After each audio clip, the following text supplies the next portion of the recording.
एक कथा आती है कि सूर्य उदय को कोई नहीं रोक सकता।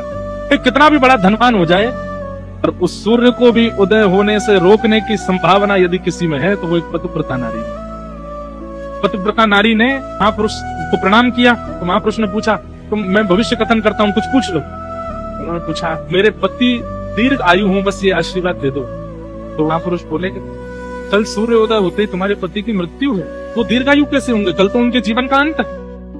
जिस जन्म नक्षत्र में उनका जन्म हुआ और जिस प्रकार उनका पूरा जीवन है, उसके अनुसार तो कल सुबह सूर्य की पहली किरण पृथ्वी पर पड़ेगी और उनकी प्राण चले जाएंगे। रोने लगी, बोले ऐसा मत कहिए, मैं पतिव्रता नारी हूँ, अपने पति के बिना रह नहीं पाऊंगी। आचार्य चरण बोले, अब तो कुछ नहीं हो सकता, अब तो चंद घंटे शेष रह गए, सूर्य उदय होगा, हमारे पति चले जाए।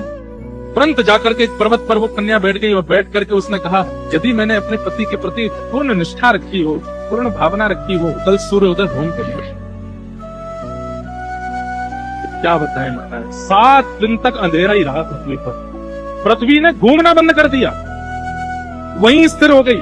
7 दिन में हाहाकार मच गया, वनस्पतियों में विष आने लगा, लोगों की मतियां भ्रमित होने लगी। सूर्य उदय न होने के कारण जलाशय में भूचाल आने लगा, समुद्र में उफान भरने लगे, प्रलयकालीन समुद्र प्रकट हो गया। सूर्य उदय नहीं होगा तो बहुत कुछ बिगड़ जाएगा संसार में। अंत तो गत्वा ब्रह्मा जी घबराए, इंद्र घबराए, शिव घबराए, सब घबरा करके ढूंढने लगे हो क्या रहा है।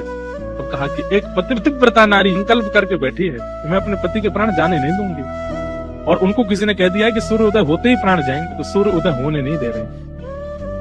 तब समस्त देवी देवता उनके सामने प्रकट हो गए। प्रकट होकर के कहा कि अरे देवी, ऐसा संकल्प मत कीजिए, इस तरफ को छोड़िए। उन्होंने वचन मांगा, बोले पहले वचन दीजिए कि सूर्य उदय होते ही पति नहीं जाएंगे तो मैं उठूंगी। सब देवताओं ने विधि के विधान को बदल दिया, उनके जन्म नक्षत्र के अनुसार जो होना था उसको टाल दिया, ताकि तुम्हारे पति के प्राण नहीं जाएंगे, तुम उठो। ऐसे ही वो तब से उठी, सूर्य उदय हुआ, पति जीवित।